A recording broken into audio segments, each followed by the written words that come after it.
Wrong સાઈડમાં આવતી લક્ઝરીએ બેને કચડી નાખ્યા। આણંદના તારાપુરની આ ઘટના કે જે અકસ્માતમાં 2 લોકોના મોત નીપજ્યા છે।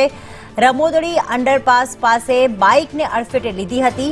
અકસ્માતમાં બાઇક સવારનું માથું ધડથી અલગ થઈ ગયું। હોટેલ પરથી રમોદડી તરફ બસ રોંગ સાઈડમાં જઈ રહી હતી ને એ જ વખતે અકસ્માતની ઘટના બની। 2 લોકોના મોત થઈ ગયા છે અને અકસ્માત એટલો ભયાનક હતો કે આ લક્ઝરીએ જ્યારે એક બાઇકને ટક્કર મારી। આ બાઇક પર આ યુવક જે બાઇક સવાર હતો તેને ધડાકાભેર લક્ઝરી બસે ટકરાતા તેનું માથું ધડથી અલગ થઈ ગયું હતું। કમકમાટી ભર્યા અકસ્માતમાં બાઇક સવારનું મોત નીપજ્યું છે। તારાપુરની એક હોટેલ પર રમોદડી ફાટક તરફ રોંગ સાઈડમાં લક્ઝરી બસ જઈ રહી હતી અને સામેથી બાઇક સવારો આવી રહ્યા હતા, જેમાંથી 2ના કમકમાટી ભર્યા મોત નીપજ્યા છે।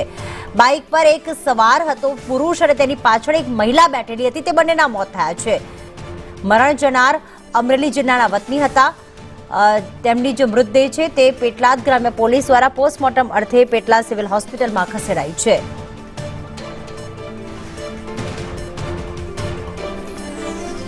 તો રમોદડી બ્રિજ તરફ જે આ લક્ઝરી બસ જઈ રહી હતી તે રોંગ સાઈડમાં જઈ રહી હતી અને સામેથી જે બાઇક સવાર આવી રહ્યા હતા, જેમાં 2 લોકો સવાર હતા, એક મહિલા અને પુરુષ। બંનેના કમકમાટી ભર્યા મોત નીપજ્યા છે। આ ટક્કર એટલી જોરદાર હતી કે જે બાઇક સવાર પુરુષ હતો તેનું માથું પણ ધડથી અલગ થઈ ગયું હતું અને ખૂબ જ ભયાવહ દ્રશ્યો ત્યાં જોવા મળ્યા હતા। રોંગ સાઈડમાં લક્ઝરી બસ આવી રહી હતી, જેના કારણે એક મોટી બેદરકારી કહી શકાય। આટલા મોટા બ્રિજ પર કોઈ પણ સીસીટીવી કેમેરામાં લગાવવામાં નથી આવ્યા।